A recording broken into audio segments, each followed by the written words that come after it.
Que se passe-t-il quand l'homme dont le travail consiste à garder les secrets les plus sombres du président décide de fuir et de tout déballer? Capitaine Efodou, qui a tué Martinez Zogo? Malheureusement, il y a une volonté de tourner en rond pour que la vérité ne soit pas sûre des Camerounais.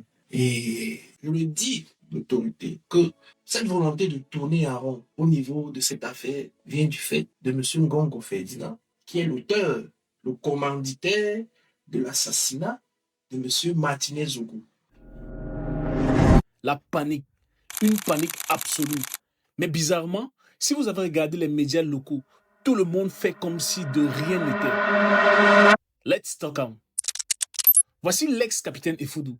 Jusqu'à récemment, il était le chef du renseignement à l'état-major particulier du président, l'initié par excellence.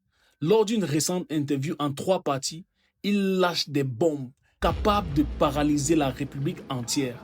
Avertissement clair. L'équipe Tokam n'est ni juge ni jury. Nous ne faisons que compiler les confessions publiques d'un no gradé.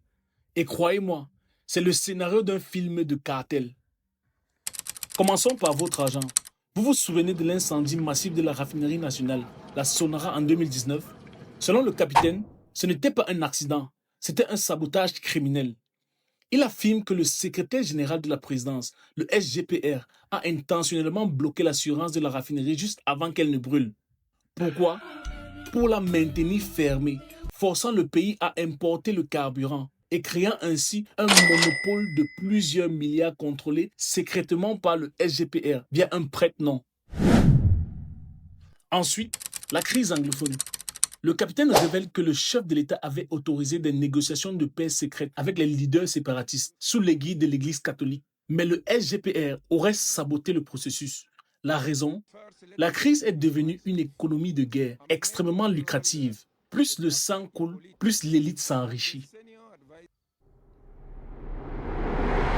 Mais il y a plus sombre, l'assassinat brutal du journaliste Martinez Zogo. Le capitaine affirme sans trembler que l'ordre venait du sommet, du SGPR. Les motifs? Détruire une faction politique rivale, prendre le contrôle absolu des services secrets et tenez-vous bien, parce que le journaliste aurait entretenu une relation amoureuse avec l'épouse du SGPR. L'insulte suprême, les tueurs en uniforme ont reçu une misérable somme de 50 € pour massacrer un citoyen. Ajoutez à cela des hauts gradés qui gèrent les cartels de poutre, la privatisation de nos frontières au profit des sociétés étrangères pour préparer une prise de pouvoir, et un chef de l'État décrit comme l'otage des monstres qu'il a créés. Ce sont les confessions de l'homme qui se tenait à côté du trône. Pourtant, la presse nationale est muette. Alors, je vous pose la question. Vivons-nous dans une république ou sommes-nous dirigés par une mafia? Nous ferons une analyse approfondie de ce dossier plus tard.